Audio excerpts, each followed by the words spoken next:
warriors, and welcome once again to the Warrior Enclave with Bebe and Toro, where we shatter our silence, share our stories, and believe women. Period. Today we are going to be talking about a serious topic. As you know, we focus on things that have to do with women and femmes here, mostly surrounding gender-based violence. And today we're going to be talking about a form of abuse that is not often acknowledged or recognized, and that is emotional, mental, and psychological abuse. Starting off, it's so tragic and problematic that a lot of victims aren't even believed or taken seriously when they recount their abuse without meeting a particular threshold. And that threshold is the threshold of physical abuse.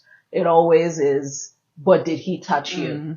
And even the victimized themselves will minimize their abuse, will discount it because but he didn't touch me. But we're here to shed some light and to let y'all know that emotional abuse, psychological abuse, mental abuse is just as devastating, is just as damaging as physical, just as violent and violating as physical abuse. Just because the scars aren't physical, doesn't mean that the damage isn't still being inflicted. And then even going into physical abuse, there is a kind of blend, sort of like an overlap with emotional abuse where, the abuser doesn't touch you. So again, that threshold that I was talking about usually has to be physical abuse that involves contact.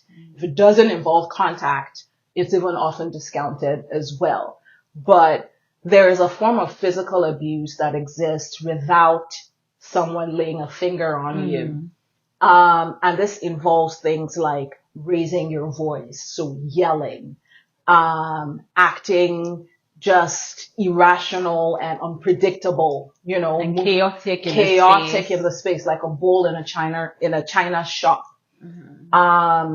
Breaking plates, punching walls, charging towards you, invading your personal space, using their physicality to intimidate you, to abuse you, to control you, to have you rooted in fear.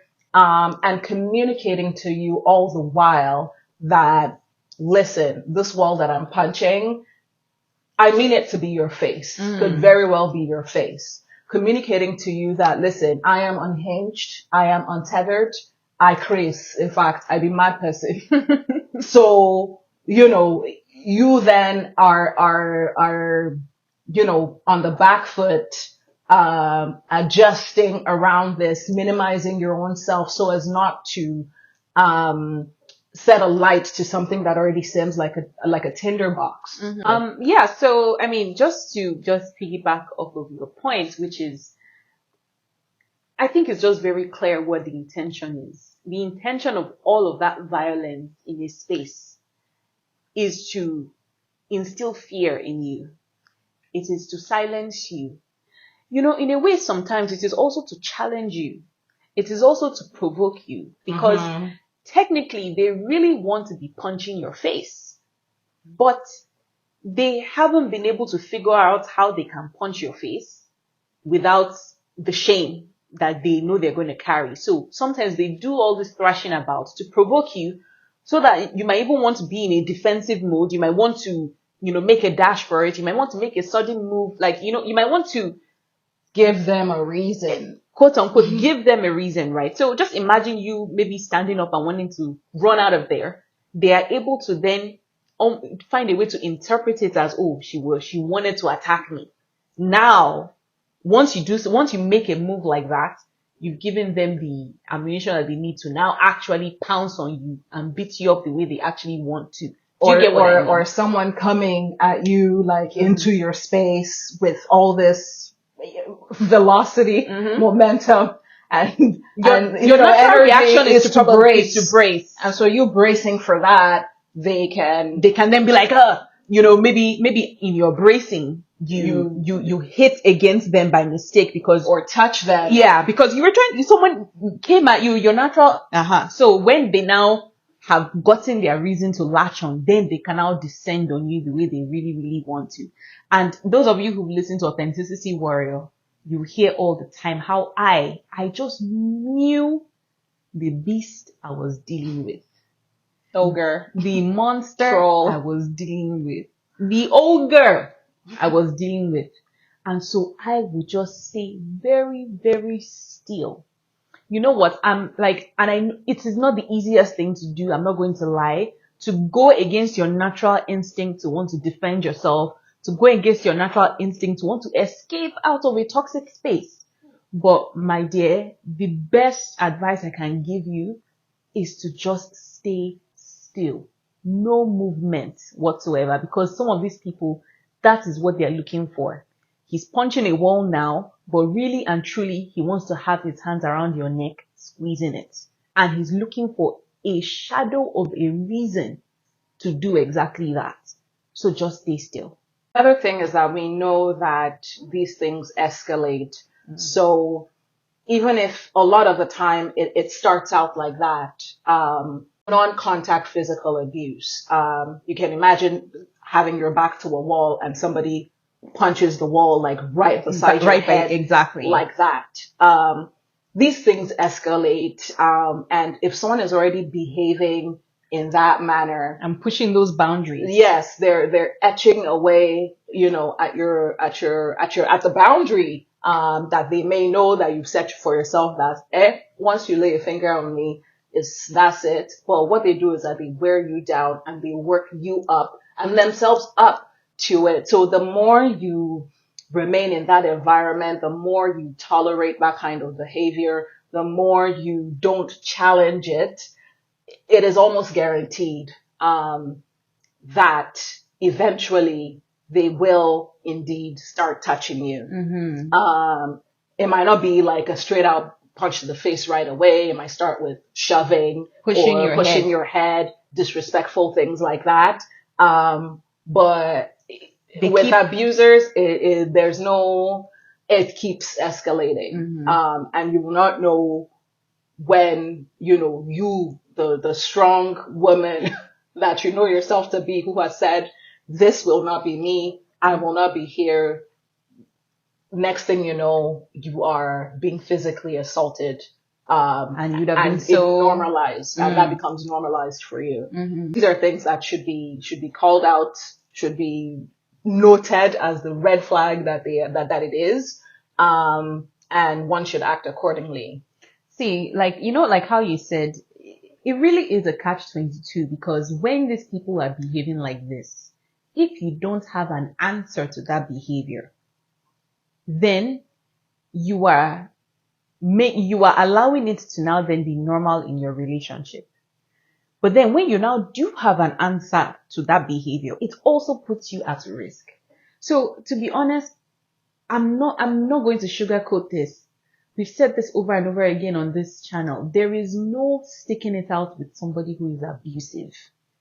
Your only option, really, I am so sorry to say, is you have to get out. You have to. The more you stay there, the worse the abuse gets. The more at risk you are for even more dangerous and more impactful and more aggressive forms of abuse being thrown your way. And the more desensitized you are to it over time. It's like a frog in a pot that is heated up slowly till it gets to boiling. And like that frog, you keep acclimatizing to the new layer of abuse. And this is how you see situations where women are losing their lives. 1 minute he's grabbing your neck, and you managed to not lose your life in that instance. The next time you might not be so lucky. Do you understand? So again, and it starts off with this non-contact forms of abuse, they just keep, because it depends on, because these people, they're very, very good. They know their victims. So sometimes they use the non-contact form of abuse to wear you down. They keep pushing that boundary. And that's the psychological aspect of it. They keep pushing you in that arena so that the two of you can now graduate together to the point where, hey, now I can be beating her and I am sure she will take it. Because he has used, and some of these people are patient too. They can use years to wear you down. They have time. Especially once they know that they have their victim trapped, whether it's in finance-wise, whether it's to keep you pregnant and barefooted, constantly pushing out babies, like your eye is not even on your life at all.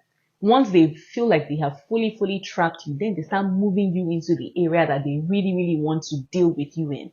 So you have to be careful. So now going into the more overt forms of non-physical abuse. This is now where things are kind of firmly in that emotional, psychological, mental kind of category. And I mean, one of the big ones that goes without saying is verbal abuse. The violence of the words that can be thrown at you, it can hit you like an arrow. It can hit you just as violently as a punch in the gut.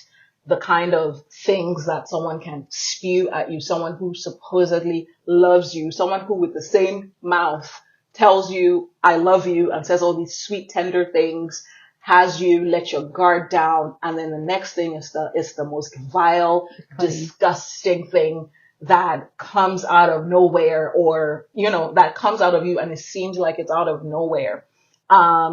It is violent.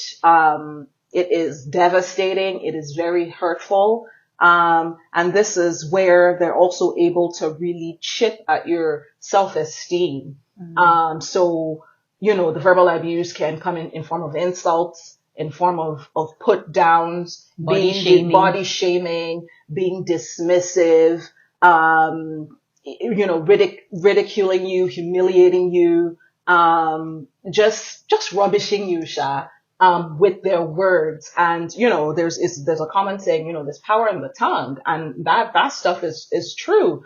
And you can find yourself absorbing that even in a more detrimental way than a hit. I was actually going to even say that.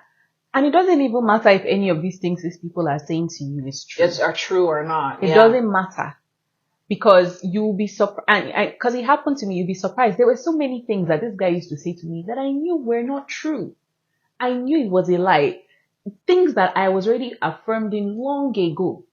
When he would talk about my looks, talk about all sorts of things, try and come at my intelligence, like, bro, say all sorts of things, but you'll be surprised that just remaining in a space for years, you won't even realize when you start to question that, Abi, am I really not beautiful, or do I really look, is my body really, a certain kind of way, or, am I even really as intelligent or as smart as I think I am, things like that, like,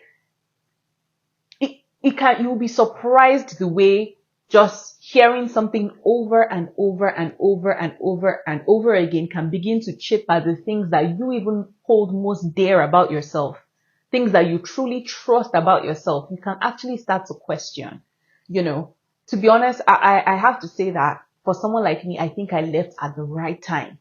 This guy was not able to get to me in that area. But I can just feel that, look, like, if I had stayed in this relationship, allowing it to reach 10 years in marriage, 15 years in marriage, 20 years in marriage, I would be a completely different person. And it's no surprise that we see some of our, our moms, our aunts, women that we hold dear in our lives. We see them and we see that the light in their eyes gone. Well, the thing there is that it's not that you're a different person. You are still the same person, but your perception of who you are becomes warped. And so you can't even see the bad bitch that you are anymore. See how beautiful you are. They put a veil over your eyes, and it's just rubbish. Tragic. It's rubbish, exactly. Another big one, which we hear a lot now kind of in the mainstream, but it is so damaging.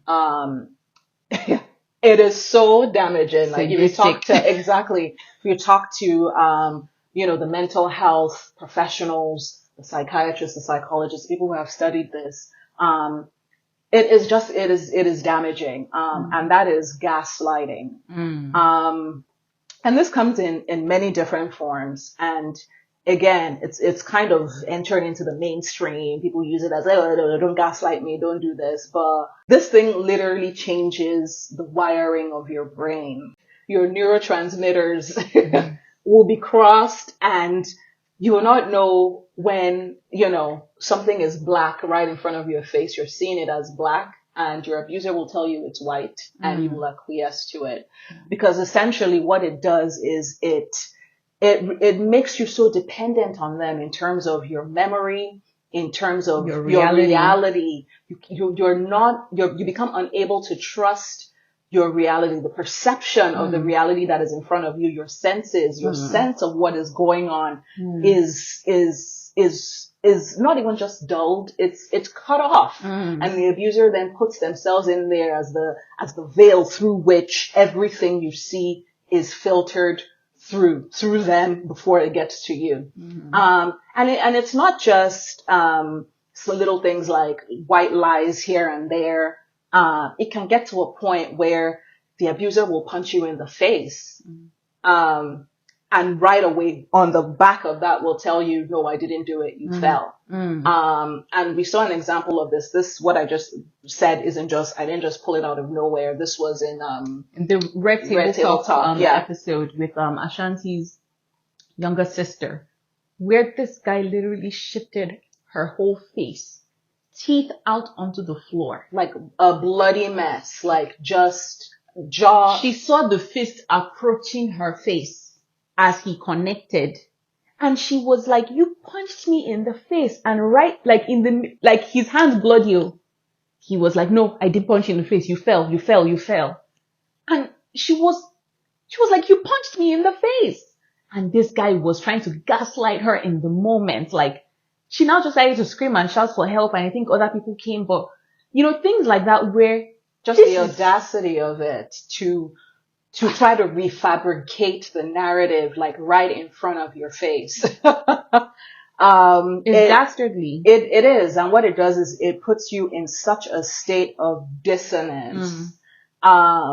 Your memory gone. Exactly. It has serious effects on your long-term and short-term memory. You are in full survival mode. Just trying to stay alive, honestly, at that point. And again, like I said, it ratchets up your codependency so much because you lose trust in yourself. You lose trust in your gut. Your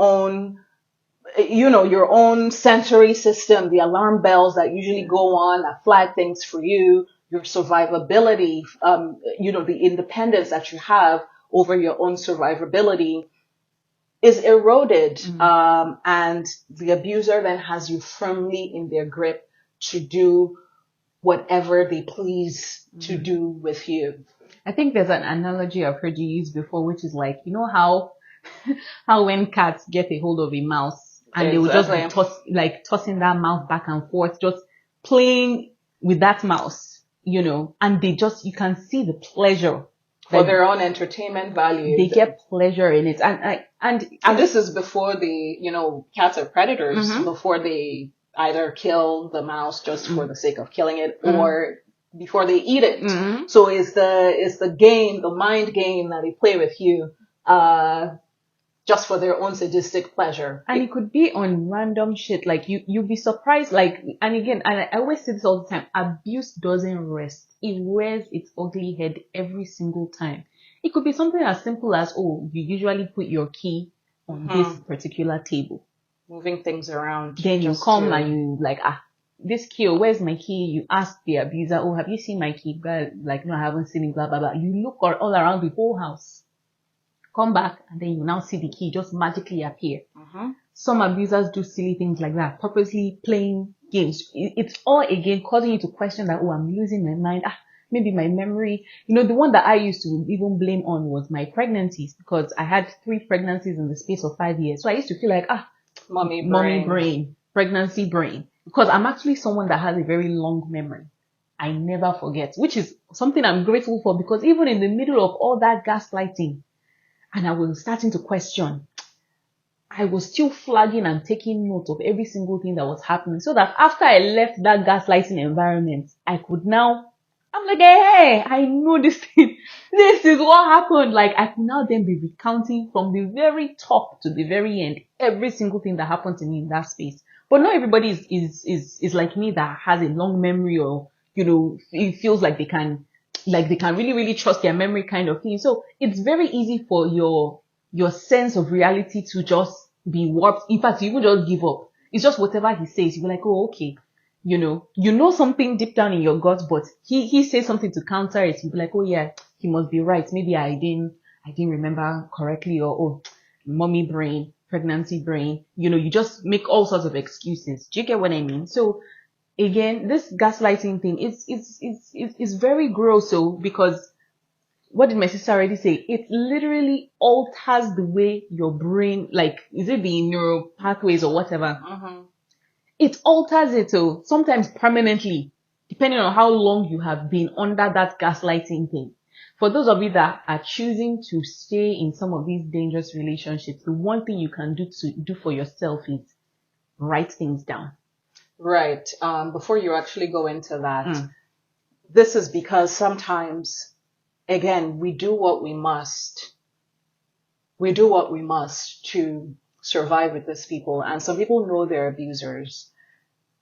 They know they're being gaslit, but they participate in it for their own survivability. You know that you saw that this thing happened, or this guy did this thing. He has come and said, oh no, I didn't. How dare you challenge me on the fact that I didn't? You know he did it, but then you know that continuing to maintain your stance of truth puts you in danger. He's going to be violent. So you acquiesce in that moment because, again, you're picking your battles. You are, you know your abuser. So sometimes it's like, let me just let this one go. So you participate in it consciously. If you keep doing that over and over and over again, it becomes habitual. And that's when you two, you're now engaged in your self-gaslighting. And before you know it, it's snowballed and gotten away from you, and it now becomes automatic. So what my sister is saying here about documenting is very important. So so even if you acquiesce for your own safety, for your own survivability, have some way where you will go and write out the real narrative, the true reality of what actually happened. Though he said he was going to come back at this time, because a lot of them, they even do this gaslighting when they're cheating. When you have caught them red-handed, all the evidence is there, and these people can slip and slide out their way out of responsibility. Okay, no problem. You agree. You didn't do it, Abi. Thank you. You will now go somewhere. Because for me, what I did, I had a notes app on my phone that was password protected. So you couldn't even click on the note. If you click on it, it shows up blank. You have to put in a password to access the note. So you go somewhere. Don't write it in a journal where somebody can happen on it. The abuser can happen on it and see everything. You write it somewhere that is password protected. Every time something feels off or shady, go and be writing it out there. You'll be surprised. Give yourself a year.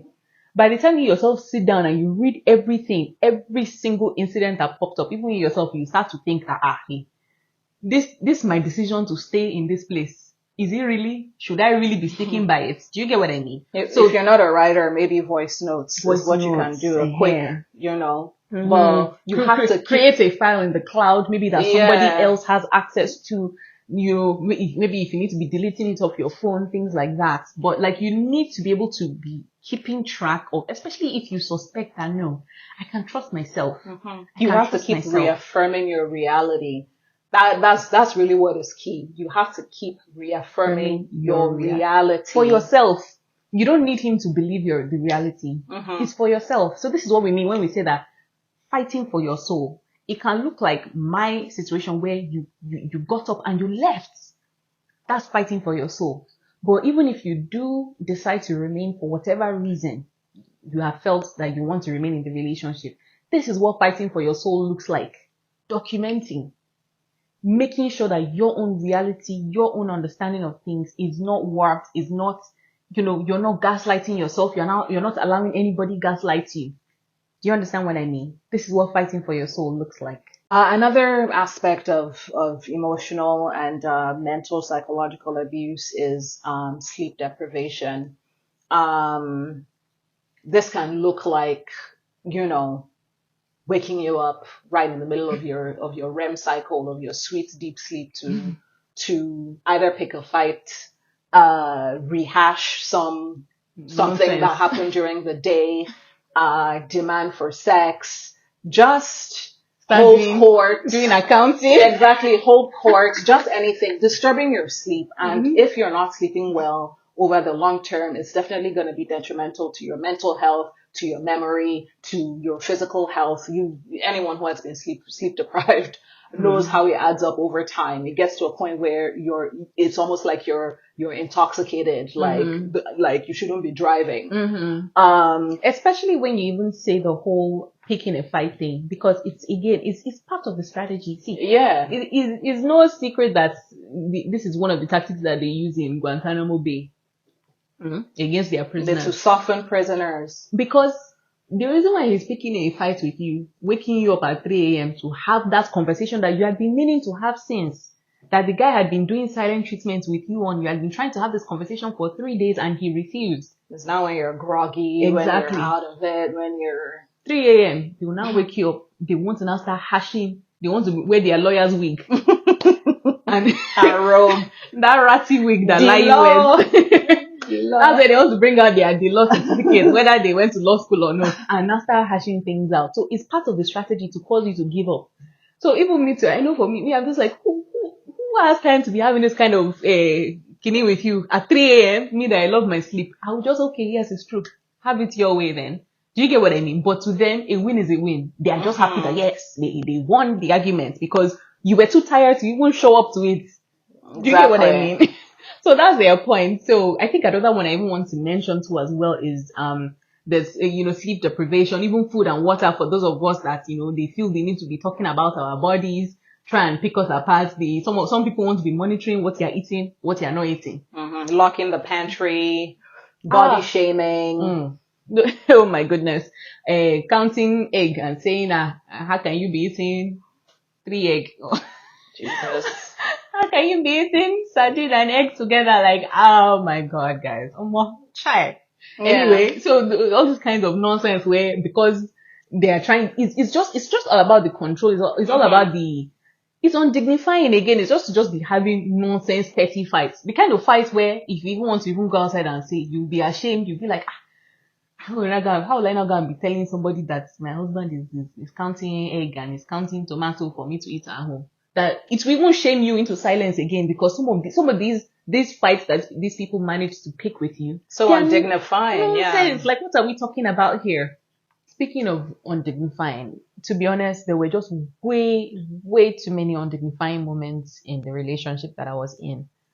The one that actually comes to mind is, when I was pregnant with my second child, and this guy imprisoned me, locked me up, denied my access to water.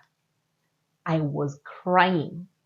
Guys, I really do have to paint a picture here. I was in my 3rd trimester, barely out to here. And my baby was actually present. My first child, who was about 16 months, was present for this shenanigans. It was just so disgusting.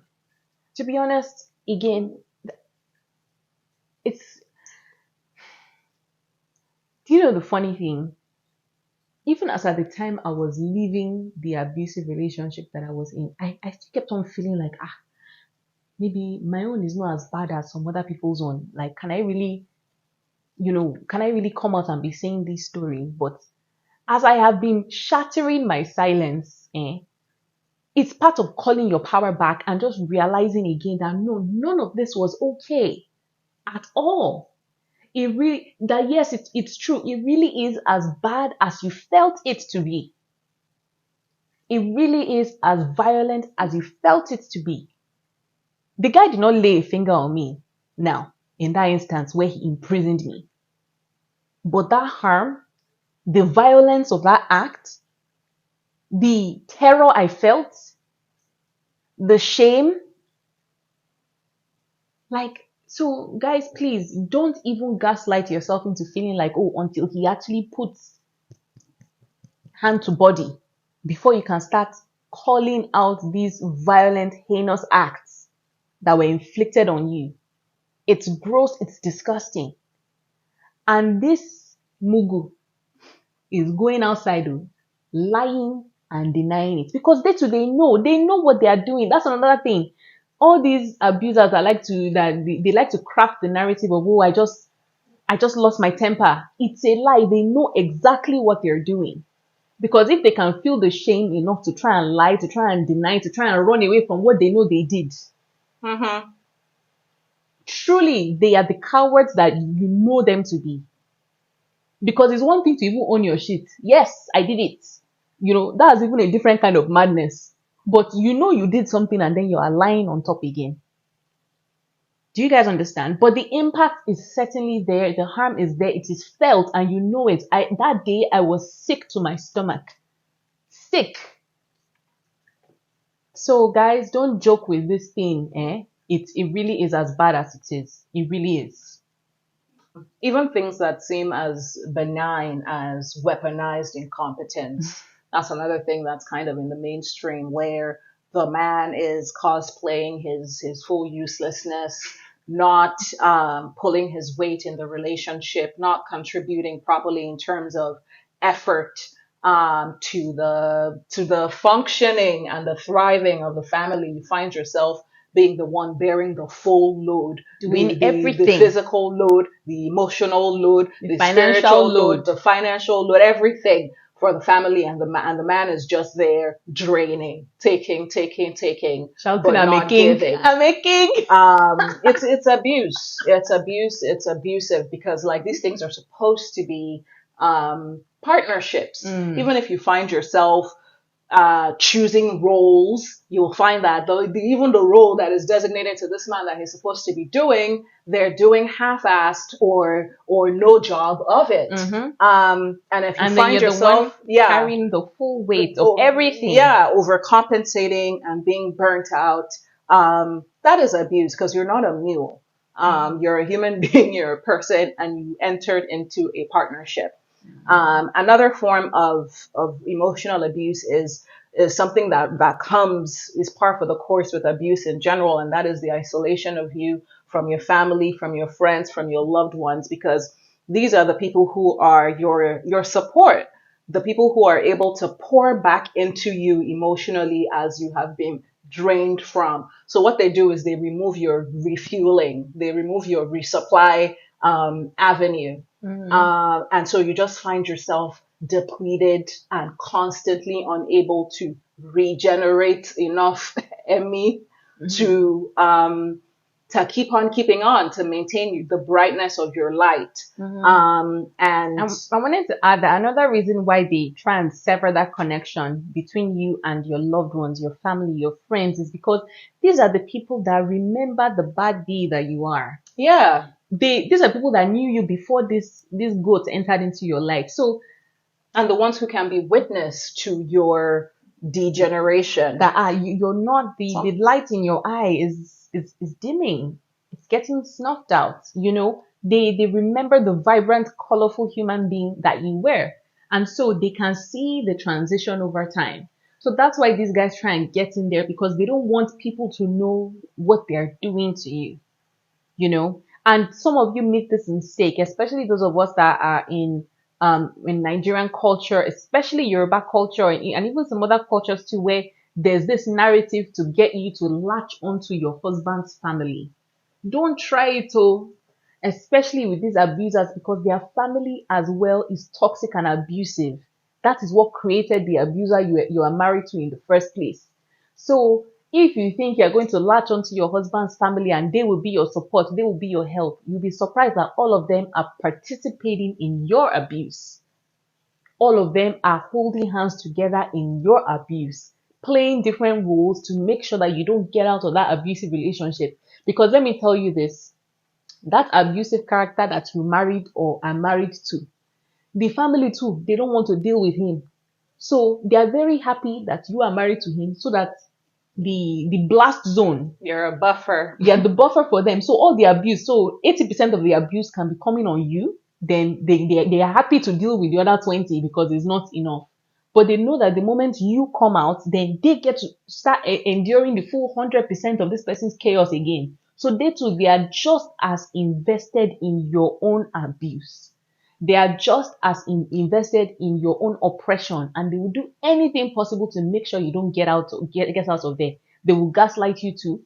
They will try and smear campaign. They will try and make it seem as if you are the one that is the problem, all just to keep you trapped. Don't listen to it. Also, don't ever allow your own family or your own friends to be cut out of your life. Make sure there are people that still remember who you are and can still be calling and be interacting with that person that is deep inside, that has been buried away.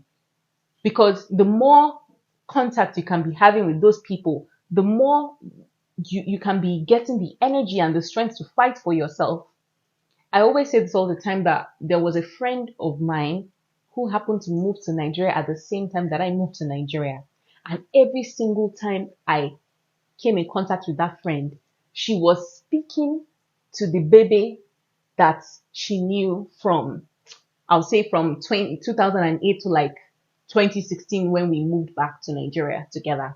So she kept on interacting with that me. So when I was presenting as someone she couldn't recognize, she was able to keep interacting with the me that is inside. So that's part of what helped me to keep remembering who I am, that I'm not this person that this abuser keeps trying to make me out to be. Do you understand what I mean? That's what your family connection, that's what your friendship connection, your loved ones connection can do for you. It can be the fuel to cause you to keep fighting for your soul, to keep remembering who you are.